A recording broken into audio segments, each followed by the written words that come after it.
سورہ مریم کے آخری رکوع کی چند آیتیں بڑی عجیب آیتیں ہیں۔ اللہ، خداوند ذوالجلال کو ان آیتوں میں جلال آ گیا ہے، جوش میں آ گئی اللہ۔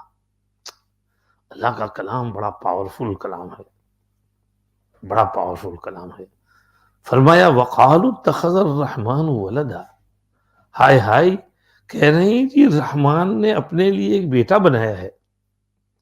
لَقَدْ جِئْتُمْ شَيْئًا إِدًّا، تم نے تو بڑی بیجا اور بھونڈی حرکت کی ہے، پرپوسٹرس ایکٹ کیا ہے تم نے۔ یہ کوئی بات ہے؟ رحمان اور بیٹا، لقد جئتم شیئا ادا، اتنی بھاری اور اتنی بھیانک بھینکر خطرناک بات ہے کہ تکاد السماوات یتفطرن منہ، قریب ہے کہ آسمان پھٹ پڑے،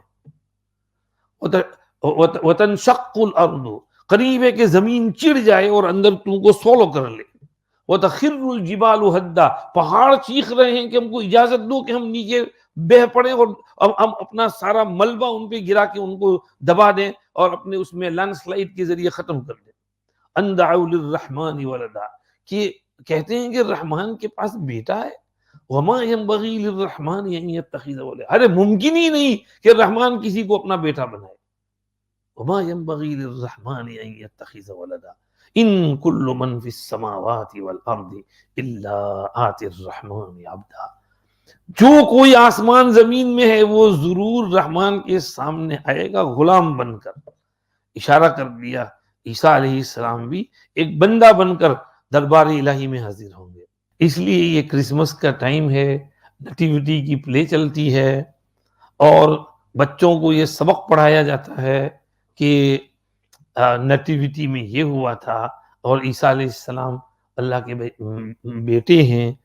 تو ہمارے بچوں کا عقیدہ صحیح کرانا چاہیے کہ یہ سب جو کہتے ہیں انیکیوریٹ ہے، اللہ کا کوئی بیٹا نہیں، کوئی بیٹا نہیں، نہ بیٹا ہے نہ بیٹی ہے، نہ کوئی ریلیشن ہے اللہ کا کسی کے ساتھ۔ اللہ تو قل هو اللہ احد، احد یہ نہیں کہا قل هو اللہ واحد، کیونکہ واحد کے بعد اثنین ثلاثہ اربعہ آتا ہے، احد کے بعد تو کچھ ہے ہی نہیں۔